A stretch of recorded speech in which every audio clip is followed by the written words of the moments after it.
Welcome back to the Nullified take, where we have the TNT takes for you on Survivor South Africa, Return of the Outcasts. It's been a busy week of Survivor South African content that has been dropped on all of us South African fans and also those international fans that follow Survivor South Africa. I've got two brand new co-hosts here with me for the very first time. We will be recapping a season together. It's all smiles now, but let's see how it goes midway through this draft. One of the things I want to do a little bit differently this season compared to some of the other seasons is because we've got some local representation. I want to welcome everybody also for this podcast in the future in our own native language. South Africa's got 11 official languages, maybe soon to be 12. I had this conversation with Zoe in the week. So all three of us speak 3 different South African languages. So I'm just going to start it off. And I'm going to welcome everybody and tell everybody what my name is, I guess.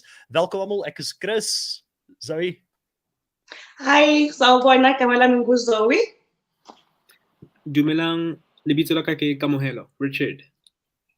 There we go. So Zoe and Richard is my two co-hosts. I'm so excited, as those people know that have been a part of this podcast for a long time. I am a South African, but I'm an expat. I've lived out of South Africa for 15 years. So I've got two people that live in South Africa. That's going to be my eyes and ears on the ground. And I'm very excited to have Zoe, you on the podcast for the very first time. You also have the Hangout Room here on YouTube. You do a bit of local reality TV content. I'm really interested to know, what type of players do you normally like in your reality TV and also in Survivor? What can we expect from you in this draft?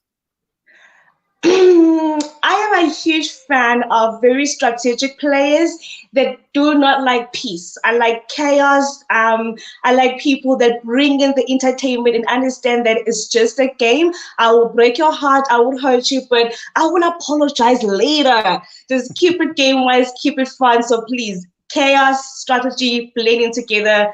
That's all I love. Zoe, Richard, what do you sort of normally like in your players that play Survivor or any reality TV in general?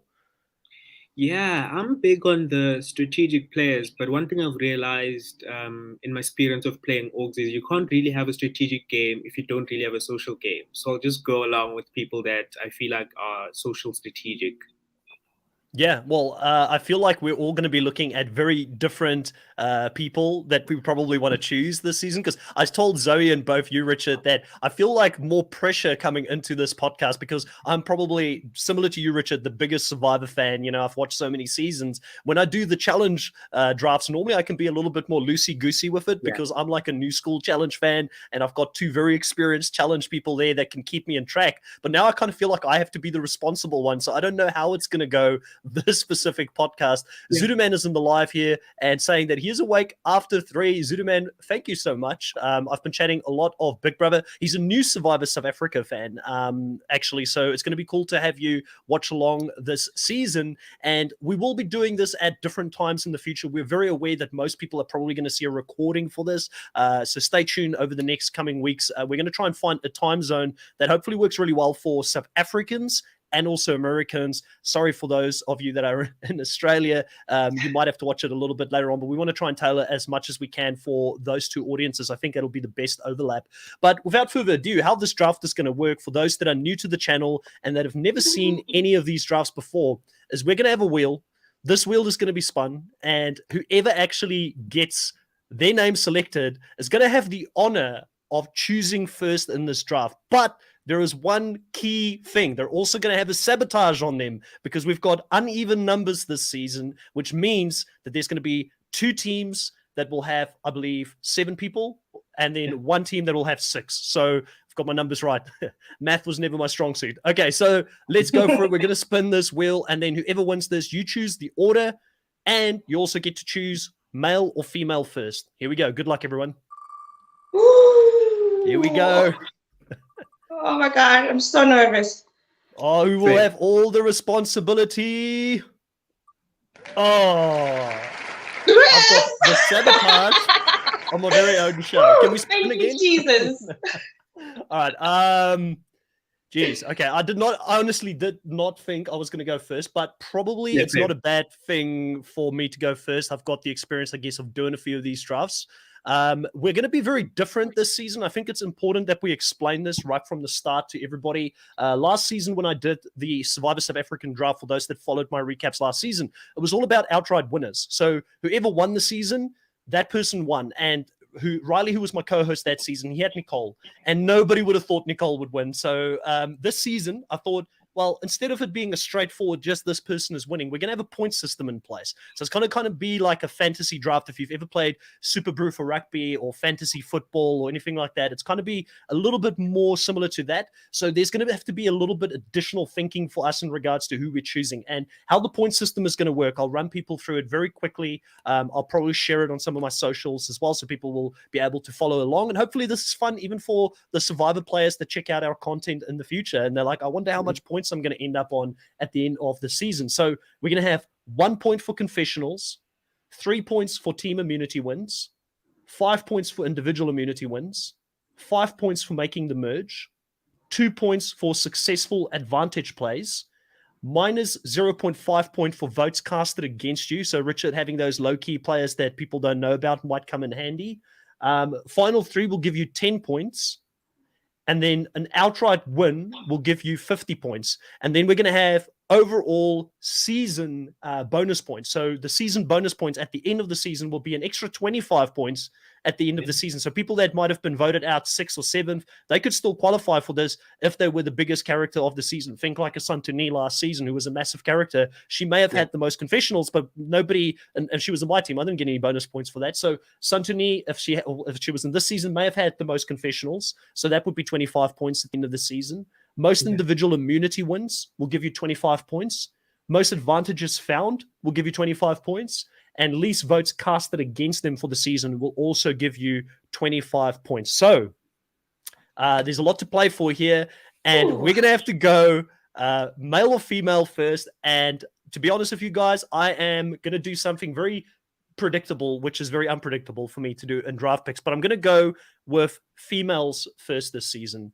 And the person that I'm going to choose first is also going to be someone that I've always thought to myself, like if this person was ever to come back and play a season such as an all-star season, they're going to be the best place to win this season. And I have not changed my mind on that. I am taking Miss Meryl off the board. She is my first pick for the season. Okay.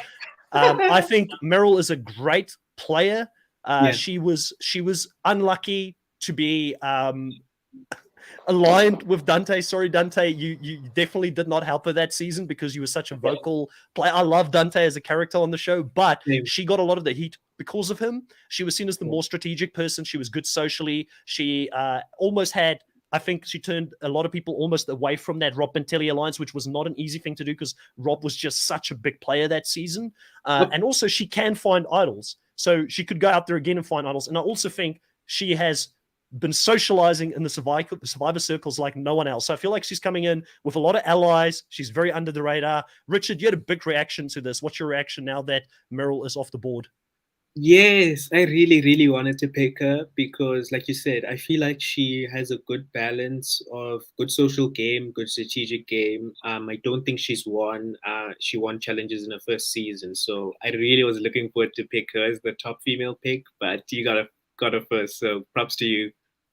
Yeah, Alex, first time in the live stream. Welcome to the live stream. So good to have you. Zoe, any thoughts on Meryl? No, I'm glad you picked her because I thought you were going to go for somebody else. So you took her off. So I'm like, yes, okay, my number one goal is still there. So thank you. I think I know who you're going to go for. Look at me first. I'm anxious. Well, the thing is, I do need to pick the order, and I haven't actually picked the order. And Zoe, I will be kind to you in your very first stream here with us on the fantasy. You could go second. So who's your first female pick? Oh, Jesus, now I'm freezing. I am definitely picking Steffi. I'm rooting for Steffi all the way. There is no hesitation about it. I don't want to pretend like she's not my number one. So I want to be able to support her full force by having her right next to me because she is my number one goal. So Steffi, let's go. I'm hoping that her and Madeline are in good terms. She's not coming in as with major alliance. I think she might be coming in with less friends because of the amigos. She might have pissed off a lot of people, but it's a new season, new game. They need strength in the beginning, so I don't see them voting her out. Early on, they need to win, and she can help them bring that win. So I have all faith in Steffi. Yeah, Richard, what do you think before I give my comments on Steffi? Yeah, I wasn't gonna be picking Steffi because in her intro video she did mention that this time she's gonna be focusing on social game more than her challenge game, because she said she, I don't know, tore her ACL, ABC, XYZ, and I'm like, speak English, because I didn't know what she was talking about. So Tevin yeah. does. Tevin knows. Yeah, it's a doctor. No, listen, I'm the biggest Steffi fan. Like, I mean, I think for me, like Steffi, you know, last season I fanboyed over Anesu. This season I'm going to fanboy over Steffi because I absolutely love her. I've had the opportunity to interview her before as well, which was one of my most fun interviews I've ever had. She knows what she did right and she knows what she did wrong based on the interview that I had with her back in the day. She's coming in as a different person this season, but can leopards just change their spots? You know, like if she's out there and people piss her off, will she be able to keep her cool? So I love her. I don't know if I would have picked her in the first round. I would have been happy if she came to me in the second round. I think she would be better placed there. The reason for that is I think Steffi is one of two players that are coming in with the biggest target on their back from previous seasons, because she was part of a very successful alliance in that Rob Bentelli alliance. She actually knew to go against Rob Bentelli, but I really hope that Meryl and Steffi and Dante can find a way to work together. They're going to have to keep their numbers strong. So, yeah, overall, could get you a lot of confessional points, could get you some immunity wins potentially. I like her. She's a fighter. Richard, who do you have as your first female pick? This might be a bit obvious to some that know me. I know it is. Yes, I I'm know. going with Tony Tebbutt. There we go. Tell us why. I know you're big friends with Tony. So is this just a heart over head, or is this a head as well as a heart decision for you? Oh no, I think Tony coming into this season is one of the most connected players because she's participated in live reality games, online reality games, and has participated in some charity events. I think coming into this season, she's probably the most connected. And also, we know Tony Tempa. We're probably going to get a lot of confessionals of her telling people. Yep, so going to be happy getting points on that. And she won one individual immunity in a previous season, which was the merge challenge, I believe. So I think I'm going to get points on that aspect as well. So fingers crossed, she actually wins the whole thing. Yeah, obviously Tony is a big friend of the podcast. She's been on the podcast multiple times. Love Tony. So I hope she does well this season. Obviously, how is her temper going to be while she's out there? She's saying she's changed. She's going to be calm, similar to Steffi. Could go either way. I mean, we've got her and Steffi in the same tribe. We've got other people that are very confrontational and headstrong in that tribe. So the pre-merger tribe is going to be an enigma to see how they actually react and interact with each other. And I can't wait for the 18th of July to see how that plays out in our screen. So I'm surprised that you picked her this high based on the type of player that you would normally like, but I understand the pick, especially since you are really close to her as well, and you'll know her better than both of us in any case. So Zoe, any thoughts on Tony? No, I'm surprised you picked her first. I thought you were gonna go for somebody else. She's still there, so hopefully you forgot about her, because I know you want her as much as I do. I'm not gonna say the name, just don't get any ideas. But yeah, I knew you were gonna go after Tony. I just thought she'd be your second pick. But other than that, I love Tony, and I hope that her and Steffi find a way to work together. Jody's saying that he thinks that Steffi is pre-merge, so hopefully for you, Zoe, that's not true. The longer Steffi is in the game, the more fun it will be. Zudio Man also says, I hope Meryl wins. She's definitely in my top 10 of every Survivor player between US and South Africa. It's a bit of a hot take. She is definitely a good player that didn't get her way in that season. And this kind of season is made for someone that is a little bit more of like, I feel like a mid-tier player in their legacy coming into the season. I feel like that's exactly the pocket you want to sit in coming into a returnee season. Richard, you also now have the first male pick. So who's going to be the first male pick as we go back up this snake draft? My first male pick is going to be a shocker, but I feel like the real one is no. So I'm going to be going with Tejon Pile. Oh, little Ooh. Tejon pick here to mix and spice things up very early on. And again, someone you know really well, someone that you've told me off camera that is very well connected, plays a lot of orgs. What is it that you like about him? Because clearly, physically, he's a specimen. Yeah, and especially for someone his age. I mean, I've played with him in an online reality game once, and he's much fitter than me, and he's like, Hmm. he's like twice my age. Hmm. So yeah, he's someone that's pretty active in the community. Like I said, he's participated in some charity events. He's played in some online reality games, and a lot of people don't really know what his game style is because people don't. I don't think people have watched his season. So I think he's Yeah. coming into this game where people don't really understand how he played or how he went wrong, what are his strengths or what are his weaknesses. And like I said, like you said, he's quite looks like quite a physical specimen. And from what I know, he's quite strategic and socially likable as well. So I do think he's going to be my dark horse winner pick for this season. Zoe, thoughts on Tejan? I don't. Am I pronouncing that right? By the way, if any of the Survivor South African players are listening to this, I'm going to butcher your names. I'm bad with it. I don't know what it is. I've always been bad with it. Please don't take offense to it. So Tejan, do you know much about him coming into the season? It's a player that I don't know much about myself. I've gotten most of my information through Richard. Yeah, I also didn't watch his season, unfortunately, and I feel bad for that. However, I'm just thinking he is the oldest guy in the tribe. If I was in his tribe, I would target him first. No matter how big and specimen he is, I would still try to use his age against him because the other people just seem to be way younger and way physically stronger. But we'll see. I'm interested to see how he plays and how he blends in with everybody. So yeah, we'll see how it goes. Yeah. So Jody is saying it's Tejan. Is that correct? Tejan. Yep. Okay. All right, I'll Tajan. try and remember that, and I'll do my best. I promise. I'm not doing it on purpose. I have a problem. I've always had a problem with names, and I always mispronounce it. Okay, so the next male pick is going to be yours, Zoe. Who are you going to have as your first male pick for the season? Who's Oh bringing my it God. home? This is tough. This is so tough because all of these people are crazy and I want them all on my chart. And they are so high risk. And I know I'm reckless and I don't care. I'm going to go with heart more than anything else. And I am going to pick the most high risk person. I know who you're going. I think I know who you're going. Are you going for Mr. PK?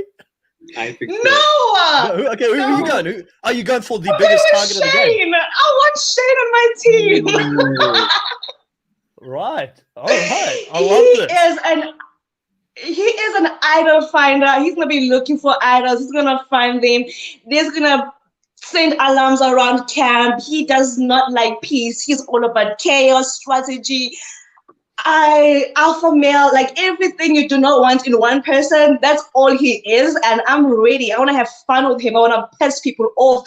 I want to have fun. And Shane is going to stir the pot for me. So let's go, Shane. Stir the pot. Oh wow. I'm loving the fact that you are really me the way I do my picks in the challenge, because you're like, I'm gonna go balls to the wall. I'm gonna choose the two biggest targets from this. Well, I would argue there's another bigger target that hasn't been chosen as of yet, but still I fully appreciate you choosing him because I love the video bit that he gave us, that snippet where he's like, this time I'm going to be coming in, I'm going to be loving, I'm going to be caring, I'm going to definitely be the most straightforward. And then he turns it around. No, I'm going to cut deals again. Chicks are going to bounce again. He's going to be Shane 2.0 and he's going to give us all the entertainment. So for the time that he's on our screens, I think he's going to get you some points. But I very, very much, I'm worried for him. Like, I think he's coming in with a very, very big target on his head, and I don't know how he gets to the end. He's also one of the older men in that tribe, so physically, is he going to be able to pull his weight? Richard, how do you feel about this pick? Yeah, I have the same worry as well, because I think in terms of challenge contribution, given his age, he might not be, he could be targeted. It's almost like you're hitting two birds with one stone. He's one of the best villains, first villains in South African Survivor. Big strategic player, but not really, as fit as he would be in his Used to first be. season. Yeah, Hopefully that can work for him. If he's not competing, people would think, oh, I can beat you at the end. You're older, yeah, you're a bit slower. So I'm hoping he can turn up that when he needs to be and turn it down when it needs to be. He's good with words, and I feel like he can sell water to a fish. So I have faith in him. Yeah, well, Zuduman here has said that after my conversation, because we had a DM earlier in the week, he said that he loves Marianne, Tajan, and Shane because of their reputations as being some of the first South African villains, stealing idols. ETC, I'm excited about that. So obviously stealing idols is not allowed anymore in the game, but there was a very dark period in Survivor where you could do that. And yeah, yeah, one of the people who did that has not been chosen as of yet at this point, but maybe chosen in the next 2 rounds because I've got the next 2 picks coming up. First pick for me is going to be guys, and to be honest with you, I'm going to change the momentum of what we're doing here because we've only been going for pre-mergers. I'm going to go for a post-merger. I do think that we could have a post-merger win this season, actually. I don't want to Yeah. put a curse on anyone who's going to get the winner curse for the season. I'm not necessarily saying that this person is my winner pick because I don't necessarily want to curse them. So the way that I'm choosing my team here is, I think, and I don't actually want to curse anyone. So I don't know if I should do a winner pick at all, but I'm choosing based on the points and I'm choosing based on who I think can go to the end because I love all of these people coming back. But Dino is off the board. I have to take him. Dino is a good friend of mine. I think that he has got a bigger game in him than what we as fans even appreciate. He's a super fan of this game. He played it once. He came in with so much expectations. He fell short. He gets the second opportunity. I think he knows where he went wrong. He's now going back with people that have played this game before. So the fact that he's a super fan doesn't matter because you've got people there that have made it much deeper than you in the game that you can say, well, I'm just a fan. These guys have actually made it to the end. These guys have actually got a proven track record. Why should you focus on me? And I think that people are going to underestimate him to a certain degree, and he is connected like no one else's business. Yes, he only just played the season, but he knows a lot of other people that are in this cast. So there's some hidden alliances that could happen between him and Tony and Tajan and some of the people that he hangs out outside of the game with.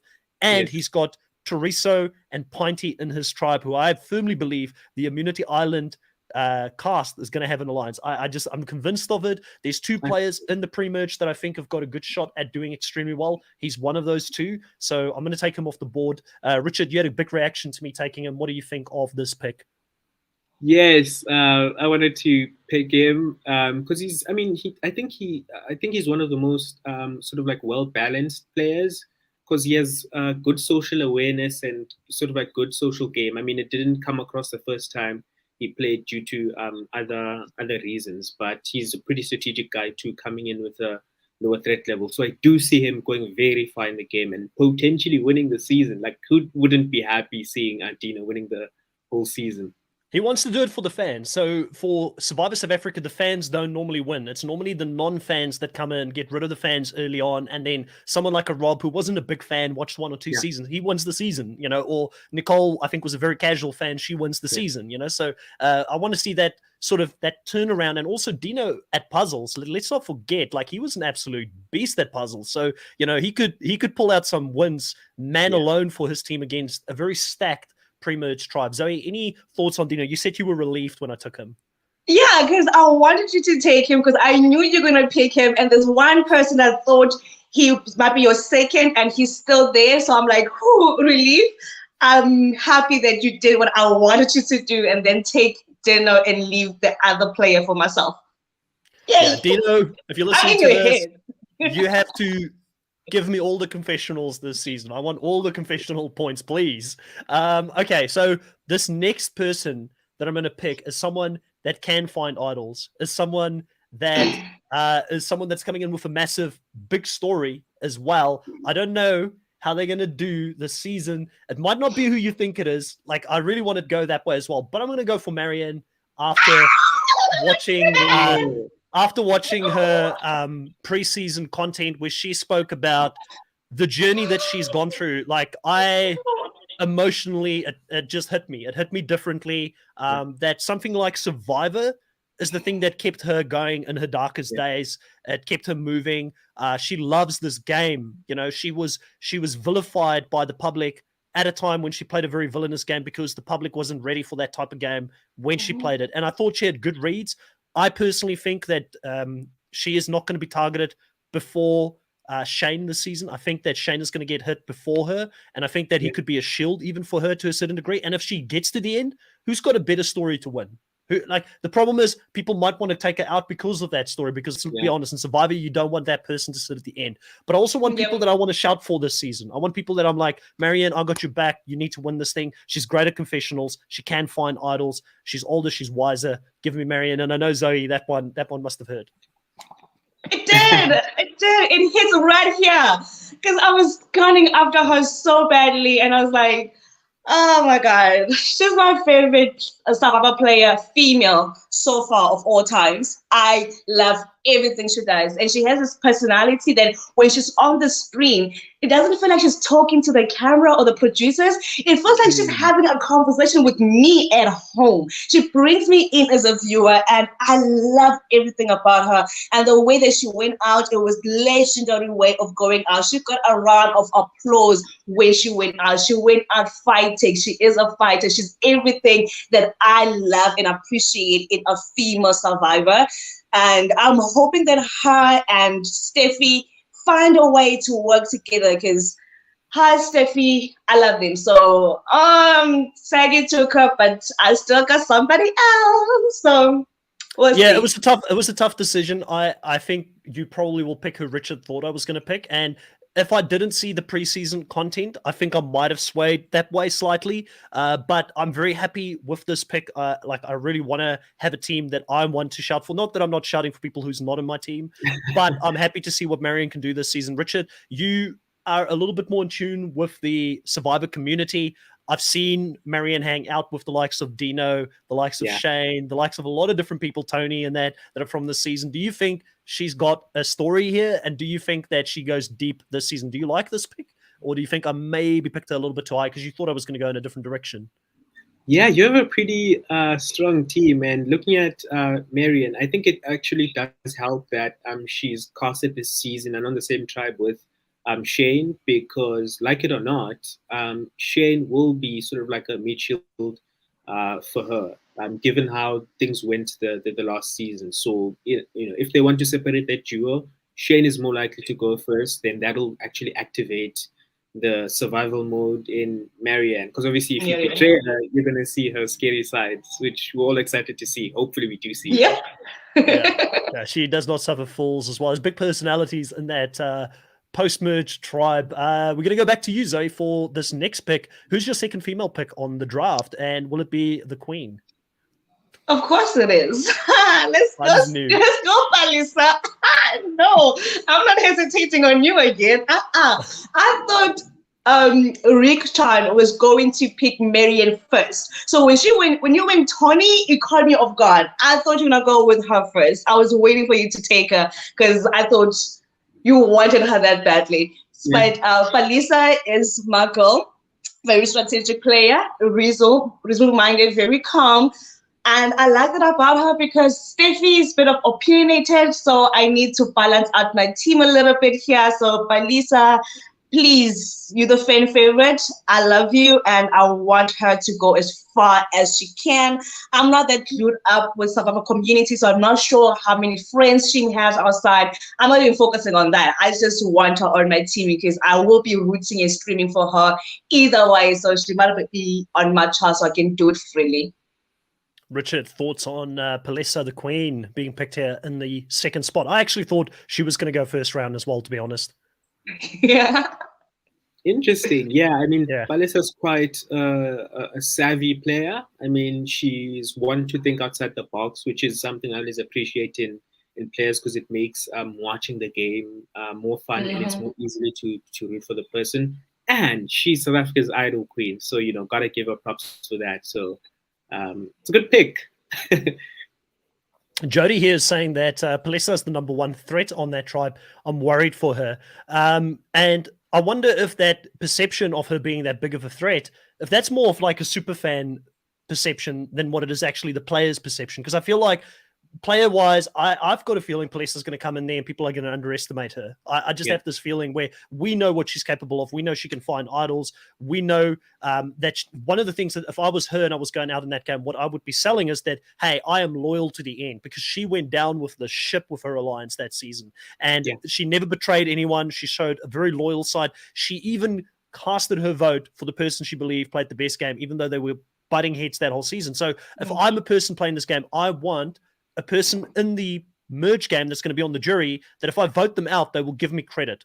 They'll be like, you played a good game, I'll vote for you, even if me and you were butting heads. And she's proven that she will do that. So for me, I feel like she has to be one of the bigger locks to make a dip in the game. But then the problem is every week is going to hurt this season when we lose some of these people, because like Zuderman said, that everybody is amazing this season and Alex is happy as well. We're all just raving about everyone so far. So it's an interesting way this cast is going so far. But we're back to you, Richard, with your second female pick. Let us know where you going. Are you going back to post-merge? Are we finishing that off? Or I think we've already finished off all the ladies for the post-merge. So you have to go pre-merge, right? Yeah. I think I'm going to be jumping for one of my favorite players from season 8, which is Toriso. Yeah. All right. I mean, I think a lot of super fans were happy seeing her, especially in the pre-merge, in the pre-game stage of the game, because she's a really fresh, different player that we haven't, seen. What you see is not what you really get. And I feel like there's been other stuff that motivated her not really doing well when she played this season. But we saw in her cast introduction that she said that this time she's gonna try to fake it until she makes it. In terms of creating social bonds and telling people that they're the most amazing person in the world. So I think she knows where she actually went wrong. And if she can fix that, I really do see her being a dangerous player, especially because of the survivor knowledge she has. So if she can tap into that social game, the strategic game is going to be awesome to watch. Zoe, what do you think of Toriso here being picked as the very first female pick? It's a high honor to be the first female pick of that pre-merge tribe. I like Toriso, and I do agree with her when I saw the video on where she went wrong. And this time around, she understands that people remember how you make them feel, and she's going to be the mother of the tribe. We have seen that work very well for people like Sipe. So I'm thinking she can tap into that and be the mother hen and be the source of information harbor. And hopefully that will work on her. I hope so. The only worry I have for Toriso is that she comes across as a bit of an introvert to me. The nicest lady that you would ever talk to. Like, I mean, I've spoken to her a few times. I had an interview with her. So nice, so nice. I'm very worried that if things don't go her way, she insulates herself if she gets onto the wrong tribe swap or something like that. But that's kind of the only scenario I see her doing bad, because I do think that her and Dino will work together. I do think she will work with Pinty as well, who's part of that immunity island sort of trio in that tribe. And I think that Dino will be smart enough to know I need my numbers early on, and he's going to keep them together and galvanize. So she's not going to feel ostracized like she did in her season, and I think that's going to make her open up a little bit more. And also, one of the things in that season is she was a super fan, but she was trying to hide it from everyone. So therefore, different people didn't know about it. Like I spoke to Renier at the end of the season where he said he loved Toriso. Him and Toriso would have like morning chats, but he felt like he couldn't trust her because she was hiding that from him, and he was hiding it from her as well, that he was a super fan. And he's like, if we just both knew we were super fans, we would have run that season. We would have worked together. So I do feel high on her. I think she's very likable. The only fear I have, physically, she'll be protected in that tribe as long as she's with Dino and Pinty. But if there's a swap and she lands on the wrong tribe and she isolates herself from people, then she could be in trouble. So how adaptable is she going to be? But overall, very happy for you to pick her in this spot. I think there is a few potential female picks still up for grabs at this stage. So I'm not going to complain too much. Richard, who is going to be your second guy pick? Ooh, this is tough because I'm actually caught between a rock and a hard place. Go for the hard place. Zoe will always say, just put it all on red, go to the casino and just go for it. Yeah, put your life savings on it. You know what? Let me take a gamble and go for the first boot of Survivor Season 6 Philippines. Seamus! Yeah, because I was hoping nobody picks him because I really secretly undercover wanted him. Yeah, Oh because God. I think he has so much going for him. I mean, he does seem somewhat fit, so we could get some challenge wins from him. And I Mm-hmm. feel like he fell short last time by literally just one vote because he had some sort of good control over the game. He had some villainous side to him, as we saw, and people like Sinead didn't really like that. And then they tried to make a move against him. He literally went home against by one vote, trying to get rid of the person who eventually actually wins the season. So I think, Dude. yeah, coming into this season, he has quite a low threat level because he was the first boot and he's done some introspection, given how things went, and his Have you ever met ego him? was sort of, Have you have you ever no, met not him? really. No, no, not really. All right. Yeah, but from what I've gotten from him and what other podcasters say, I really do think that he's coming into the season with a different, changed mindset. Because him being first boot, the first time he played really hit him hard. So I'm really Mm. hoping that he does well this time. And big ups to Seamus. All right, Zoe, what did you like about Seamus? It sounded like you also wanted him. For me, it's a shock pick this early. I thought he would fall a lot lower personally. So I'm shocked. I feel like I'm like the more sensible person so far in this draft pick, but I'm loving it. Zoe, what did you like about Seamus?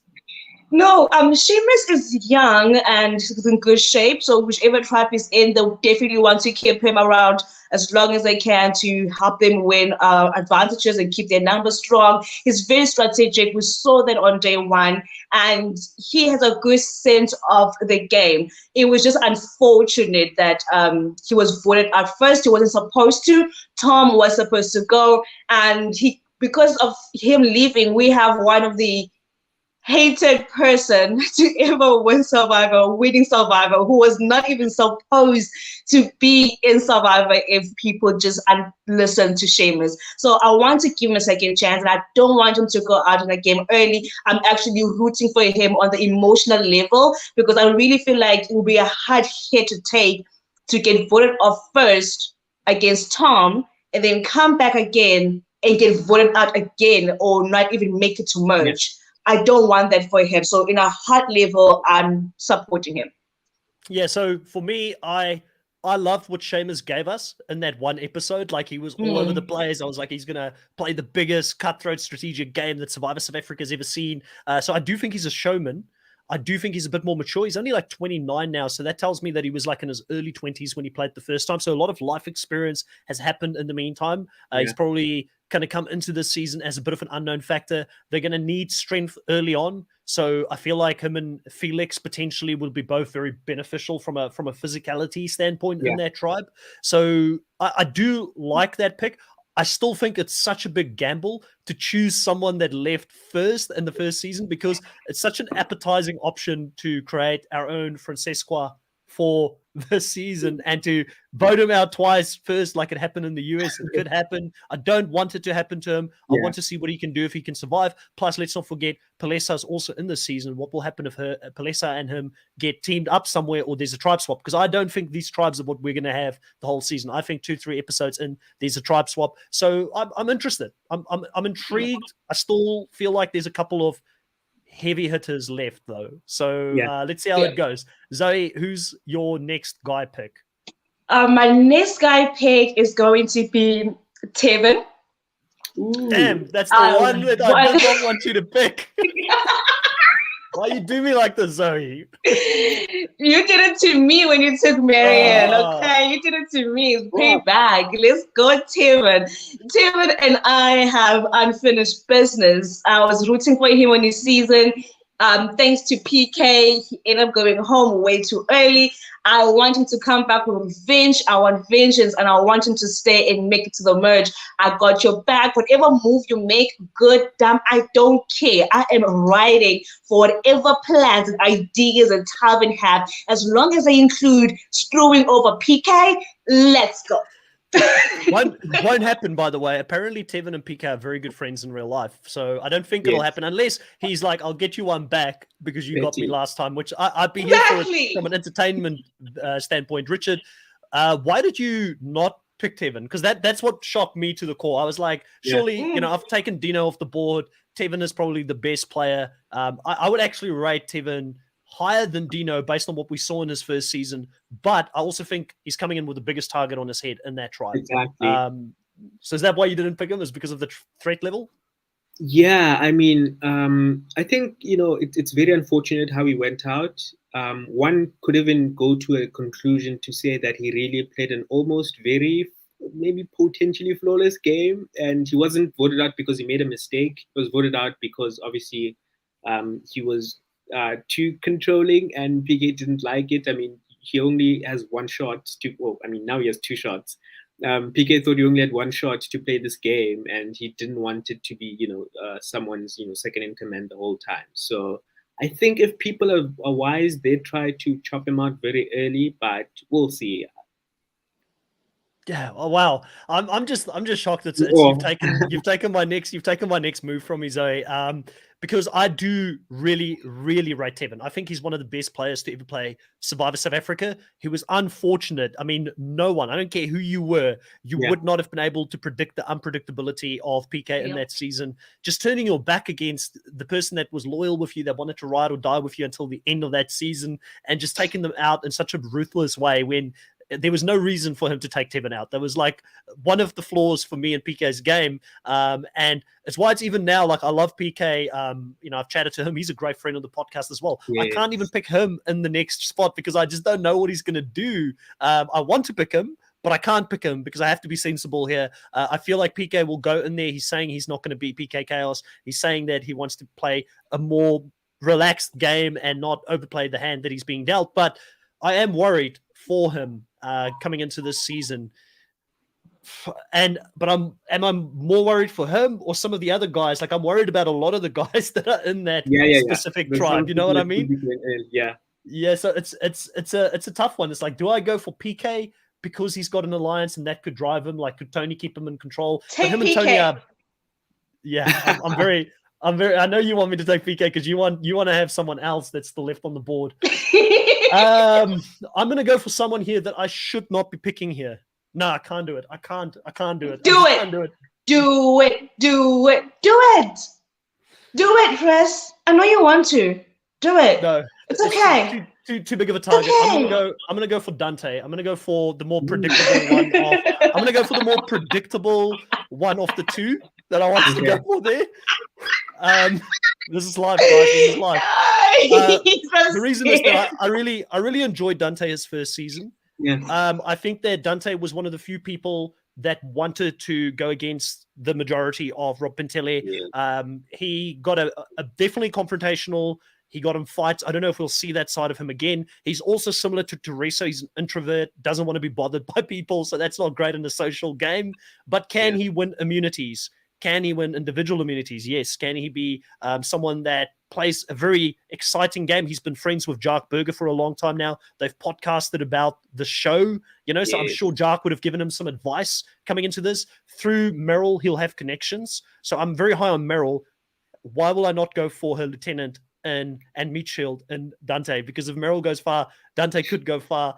And I feel like the other Aquaman is too big of a risk to take at this spot. I just feel like he's got too big of a target. I want to take him. I really want to take him because he was my number one guy pick last season. But I feel like if I do, I'm setting myself up for failure here because the guy is coming in with Tony Vlachos game changers level target on his head. And that just, to me, is just too risky at this point.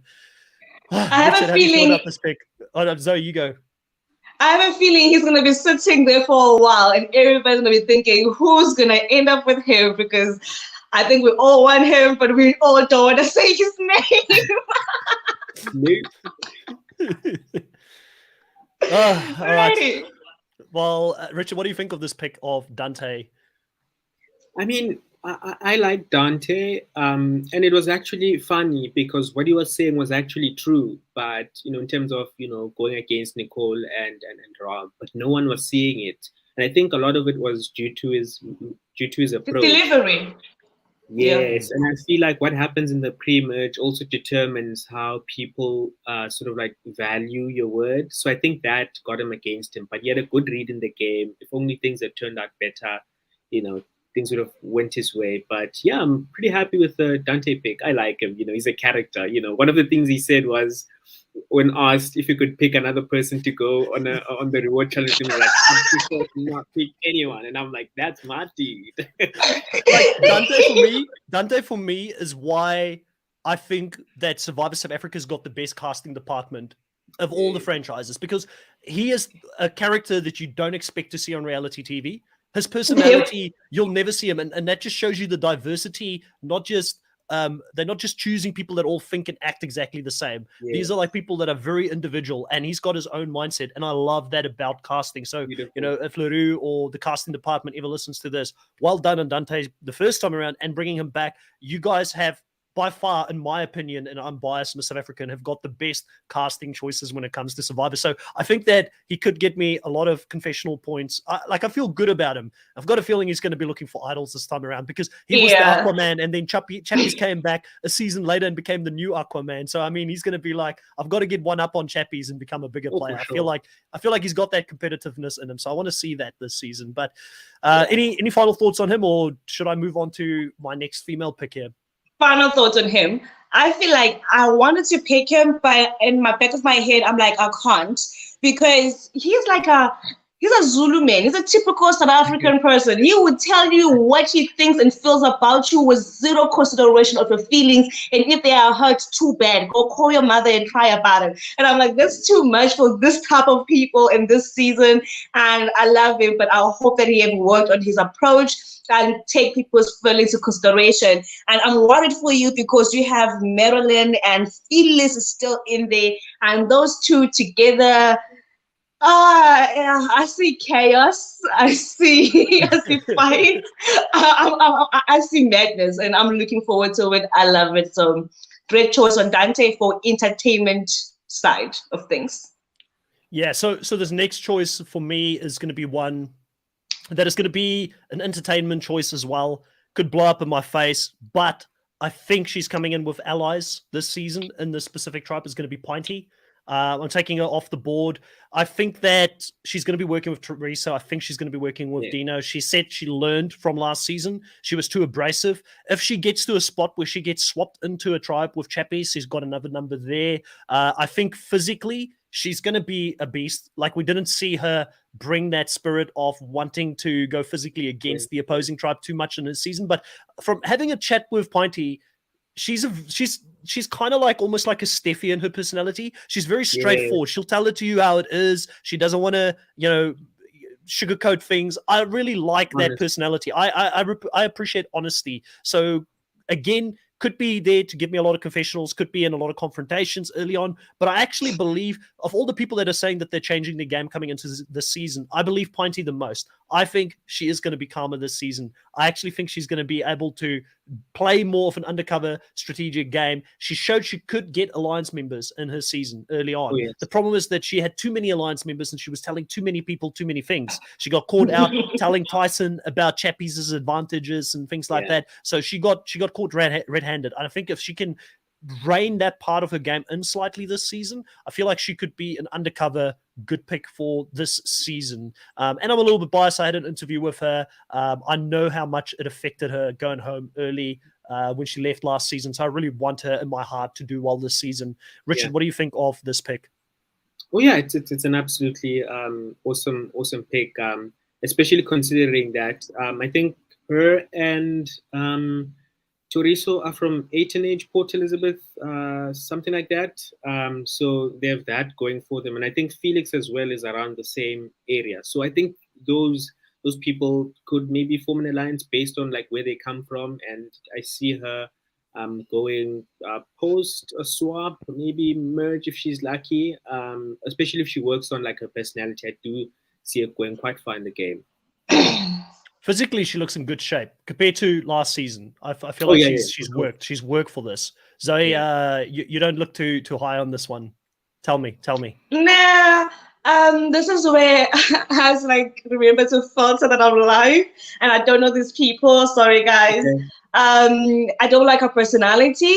I like her physical body, and I think she will bring the game and try to have the tribe win. But character-wise, I'm not a huge fan, so I'm glad you took her. You're probably thinking about telling her Carla and Camp, ordering her around and things like that, which is definitely very abrasive. I don't think Pinty is making those same mistakes. I might be crazy for picking her this high. I might be crazy. I'm very much going numbers. and I'm thinking like, who's got the numbers? But then we could be 2 episodes, and then they can swap the tribes, and none of that matter, and she's on her own. So that would really kill me in this pick. But it's done now. Zoe, tell me, who did I miss out on? You missed that on my girl, Shauna. I nearly went for Shauna. I very nearly went for Shauna. I would have killed you. I would have flew to New Zealand, and I don't know, because you cannot take more from me. Okay, leave Shauna for me. I love Shauna. Oh my God, she. Okay, let me get myself together. I'm so excited I have her. I really love Shauna. I really think she's strategic. The problem the first time was like, it was purely executed, and it wasn't her doing. It was just the game moving the way that it happened. If she was able to steal that idol, vote out David, nobody would have known. And people think that she's just like, I don't know what I'm doing. And she plays that very well. So I loved her. She gave me entertainment, and it would have been a good move if she was able to, if she was able to execute it. So this time around, I know she can strategize. Can she execute it? I hope she does. And she will give me entertainment, and she is older, matured, wiser now. So I think she'll have a better balance of being, I'm here to have fun, but I'm still here to play. I'm not the weakest person. Don't ever choose me as the weakest person ever again. So I think she's a mission, and whatever that mission is, I got her back. Let's go, Shauna. Yeah, it's a good pick. I very nearly did pick her. And the reason I didn't go that way was just based on Alliance numbers and how I see that tribe shaking up early on. But I also think that she definitely could play a big game. And Jody is correct here. What a missed opportunity not having David back this season. Who would be her David this season is what I'm sort of wondering. Richard, what do you think of Shauna? Yeah, I mean, I loved her in the first season. She's quite an amazing character. She's, I mean, TV gold. And hearing from her in some of the pre-season stuff, I think she's going to be an interesting person, because now she's a business owner. I think she said she owns like a lingerie shop or something like that. So, and, you know, I think it's been like 11 years since she last played. Now she's like 33. So I think there's much growth in her, and I really want to see her do well. I don't see her going home early, especially because of how funny, likable she is. I do see her going quite far in the game. All right. We're going to go into the next one here for female picks. Who do you have coming in next? And you know what? Normally this time of the game, I feel like when you do the fantasy drafts, you run out of steam and you're like, oh, well, it doesn't really matter now anymore because none of these people can legitimately still win the game. I don't actually feel like that on this draft. Like, I feel like there's good picks still on the board all the way to the end. There's still a lot of potential. So each pick still matters. Who are you going to pick next year, Richard? I think I'm going to go with Kilani. Okay. Makes sense. Makes sense. Yeah, I think it's a good next pick. Yeah. Tell us why. Yeah, I mean, I think obviously in terms of what happened the last time, apparently race was a bit involved in her going home. And she's quite a physical person, since she's, I think, like a karate black belt, and her husband were quite physical athletes in that sense. So I do think that her physical game is going to be her strongest asset. And last time she didn't really do too bad socially. So I do think that she can hone that skill. I don't see her being much of a strategist. But yeah, I think from the people in her tribe, she's one of them, probably the strongest female next to Pinty. So I really do see. Well, I'd love to see her make it far. I mean, it'd be awesome to see. Yeah. Did you listen to her interview that she did preseason? Because it's the only interview that I listened to so far for the preseason. I didn't get the opportunity to listen to the rest of them before this draft. And I think it's probably best I didn't, because I might pick people differently based on what they said in that interview. But her interview was one that really showed me how strong she is as a person, right? Because she talked about losing her, I think it was a mom, or was it a dad? Mom. And then, getting COVID, and then losing her partner as well because of getting COVID. So she's coming in and have just lost two very close people to her in her life in the last 6 months. She was voted out. There were talks back then of race being a big issue, and why one of the males targeted her that season. So she didn't get a fair chance to play the game.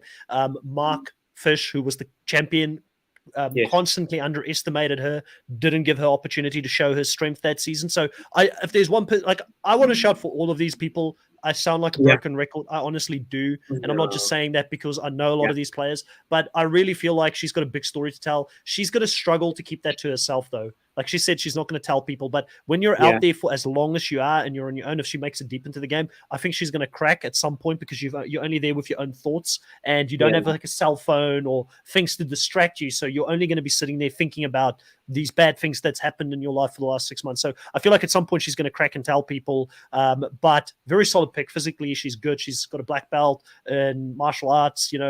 She definitely, as one of the older women, is in shape and looks after herself. So I think it's a solid pick. I think I'm very happy with the pick that you made there. Zoe, any final thoughts on Kilini?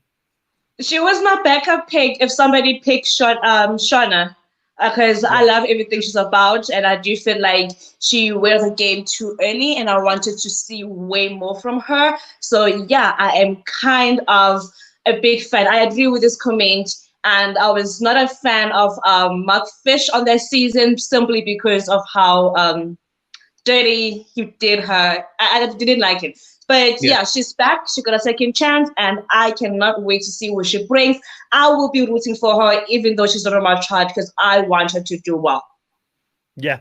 Alexia says that the thing I'm most excited about this season is to see how the players learn from their previous experiences and adapting their game differently this time. And I feel like Kilani, is that how you pronounce it? Is it Kilani or Kilani? Yeah, Kilani. Kilani, I feel like she wouldn't have had, like, what do you learn from how she went out? Like, I mean, it was so out of her control. Like, I feel like, there's not much. So in some ways, that's actually a disadvantage coming into this game because she didn't actually do something horribly wrong to learn from. So I think this season will be hopefully a redemption arc for her. So I'm more than happy to see it play out. We're going to come back to you now. We're getting into the male picks here. Who are you going to pick for your male pick next? There's a couple of big hitters still available there on the board. Which one of these big hitters is your next pick? It's going to be really tough, but I think maybe, I really don't know. It's going to be really tough. I know.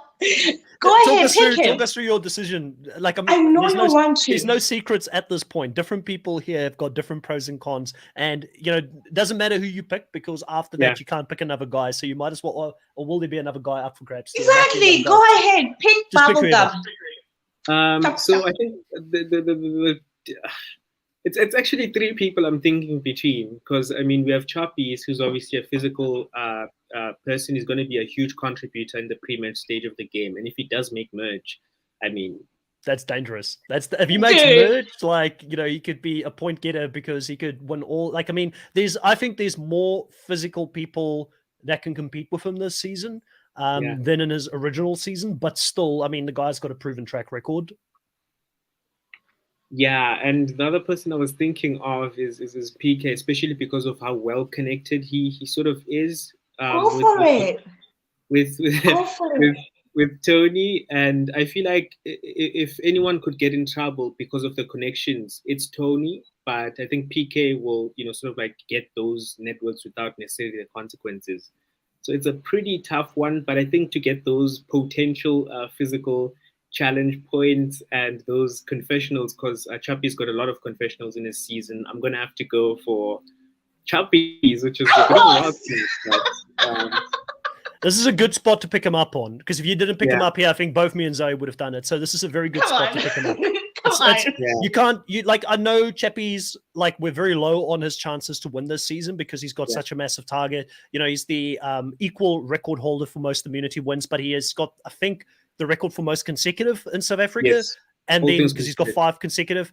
And also, I believe with reward challenges, he's either on 7 or 8, which would put him in on par with Terry Dietz for most individual wins across all seasons, right? So he's an absolute beast. And, the guy is going to come in here, like you said, early season. Do you really want to vote Chappies out when he can get you to the merge? I feel like you're playing this thin line between when do you take him out, and you want to take him out just before the merge. But if you miss that opportunity and he somehow gets to the merge and somehow Dino is still there, Teresa is still there, Pointy is still there, he's got a few people he could potentially work with. But overall, I do really for Chappies to make it to the merge, in my mind, would make He's him a an win. absolute phenomenal player in this game, because Yeah. he's got no right to get there. These players all are very aware of the threat that he brings to the season. So every vote that he survives, hats off to him. Hats off.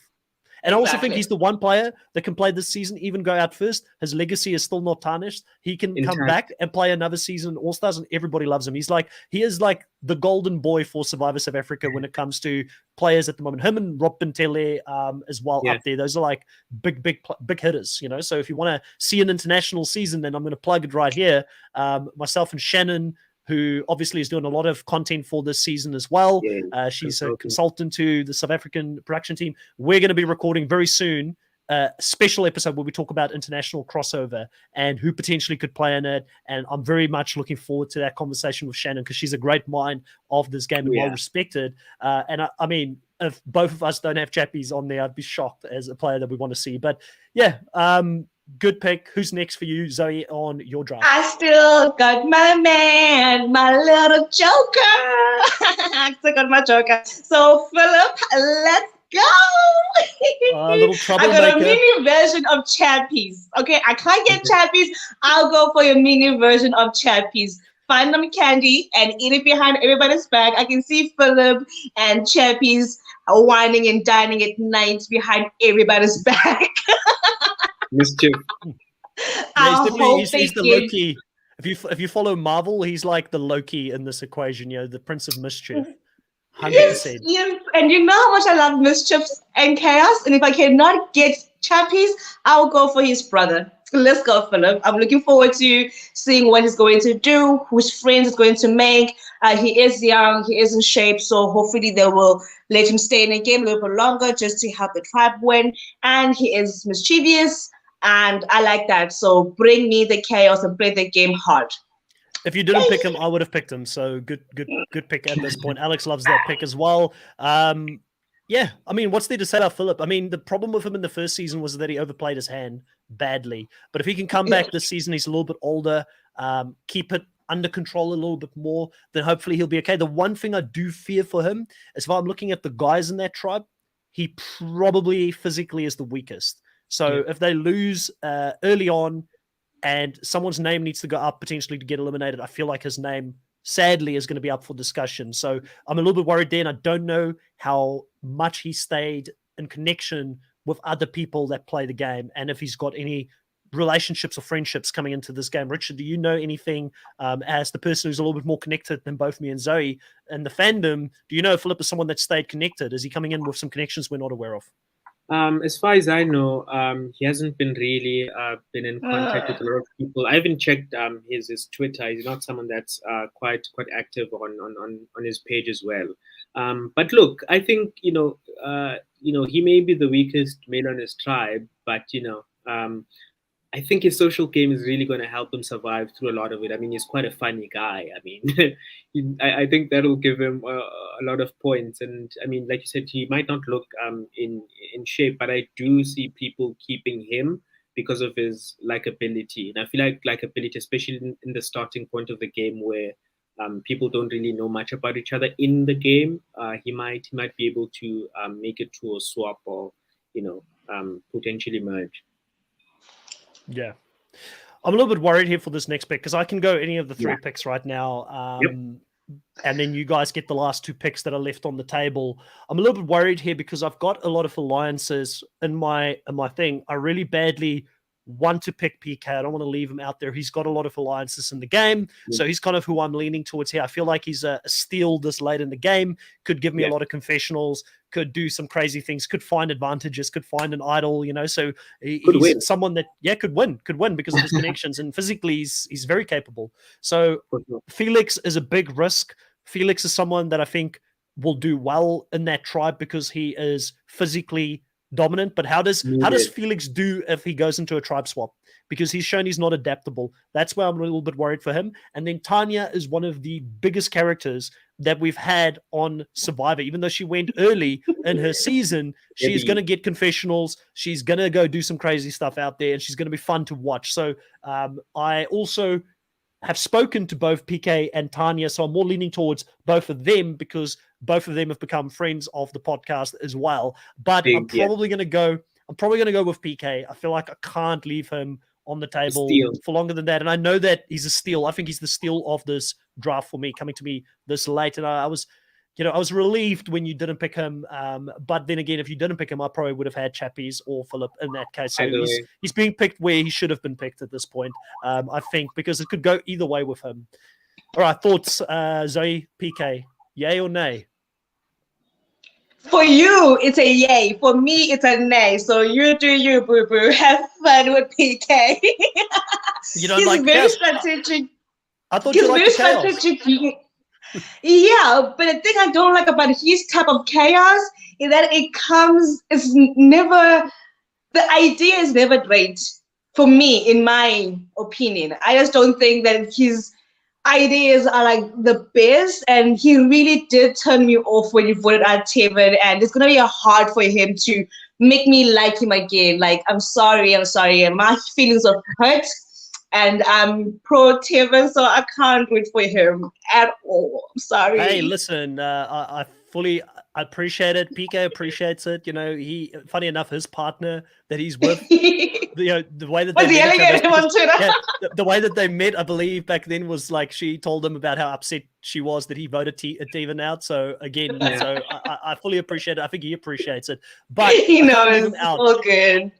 I am afraid of him making a move just for the sake of making a move. That's the fear here. But exactly. Will he give me entertainment? You know, I think he'll give me entertainment. So I'm going to choose him for that. I need some confessional points. I need some entertainment, and he has got connections. So I feel like I've got a very connected tribe.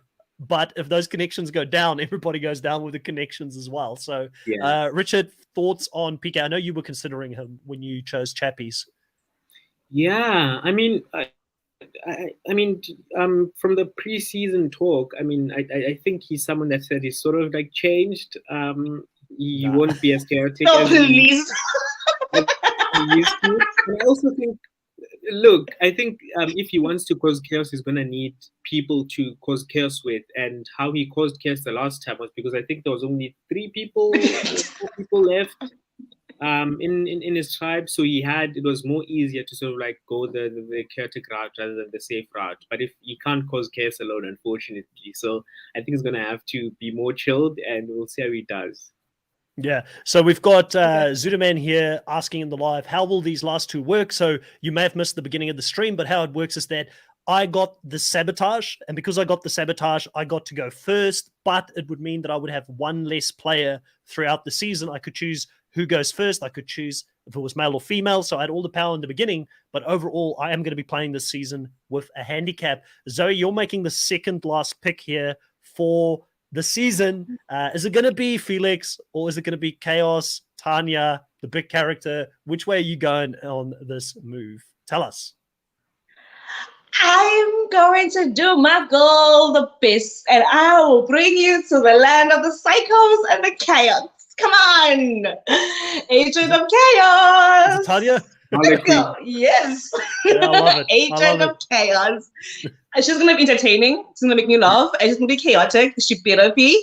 And I don't think people will come after her early on. They might want to keep her on the side for numbers or anything. Craziness.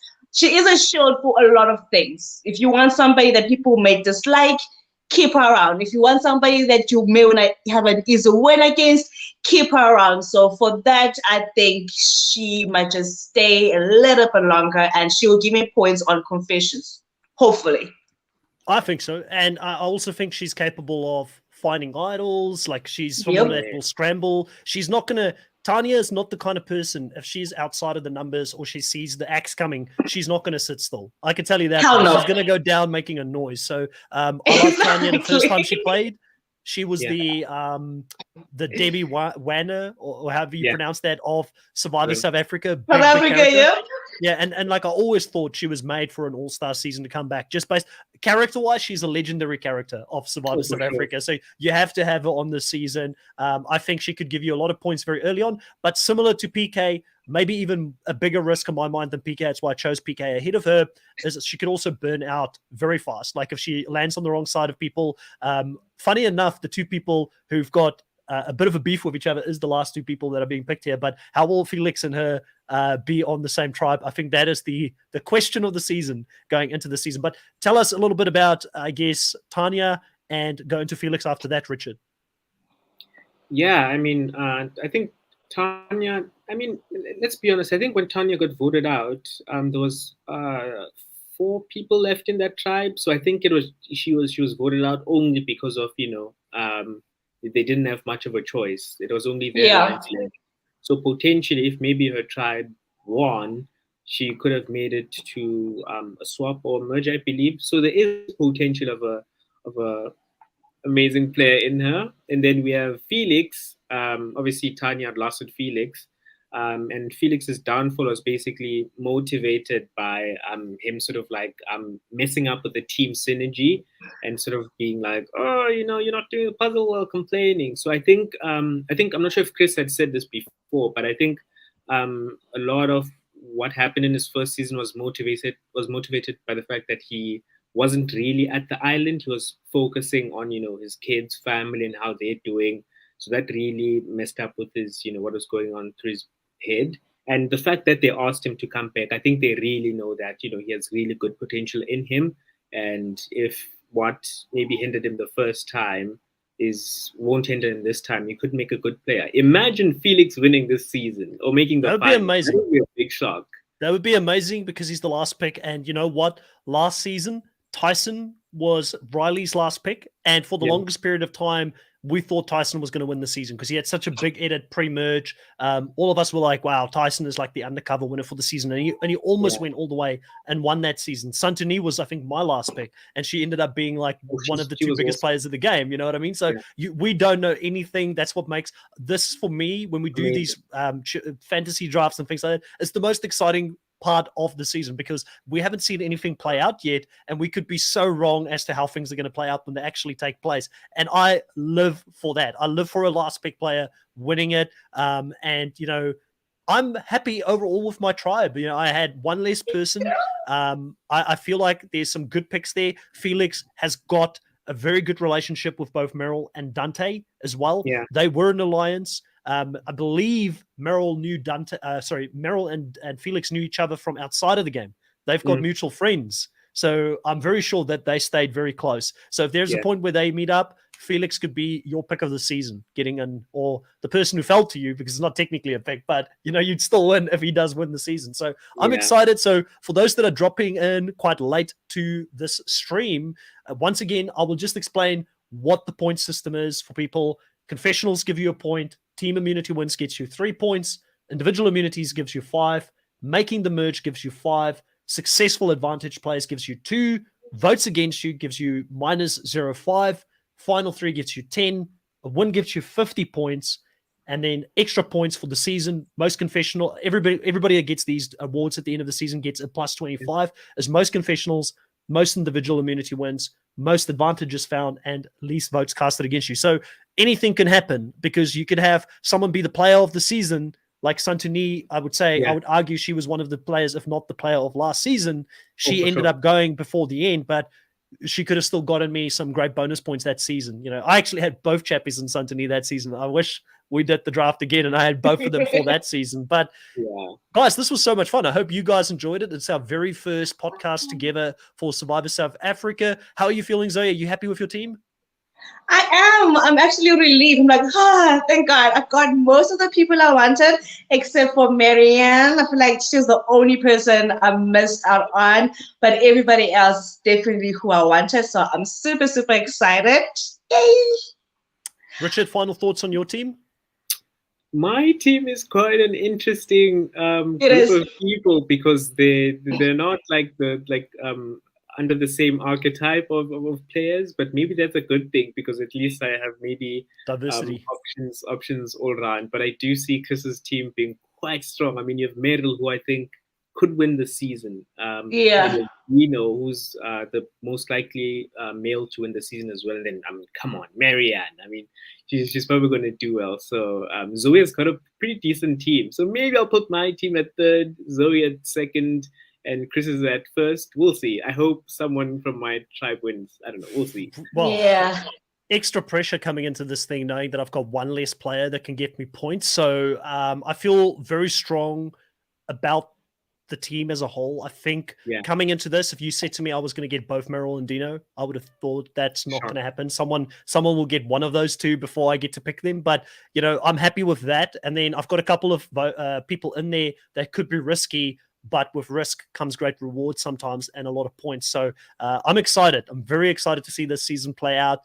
For those that are here in the live that have been with us, Alex, thank you so much. Alex is saying great insight here on the live.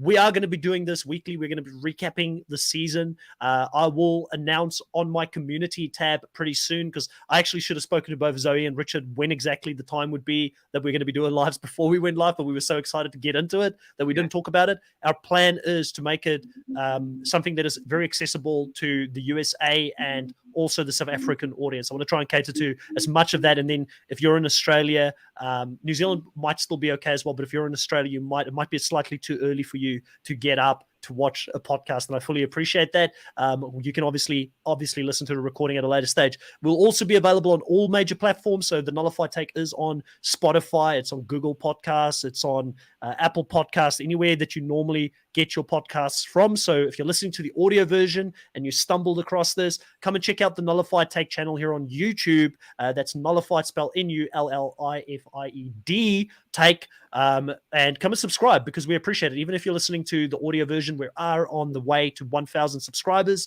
We're nearly at 800. It's been one hell of a journey. Also, please show some love to my fellow co-host and also YouTube content creator, Zoe from the Hangout Room, and go and support her. She does do reality TV content for South Africa. She will also be doing some videos, best ofs, for people that have played this season. So if you don't have enough time to watch each player, go and check her best of videos out. She's already got Shauna on there. Who else do you have currently on your channel, Zoe? We did Shauna, Kilani, and Philip, and I'm just editing Marion and Shane. Shane, yeah. Go check that out. Go check it out, please, guys. As always, thank you so much for showing us love in the live here tonight. And we appreciate all the comments and likes. We will be back very shortly to talk about Survivor South Africa, Return of the Outcasts. Talk to you guys later. Bye.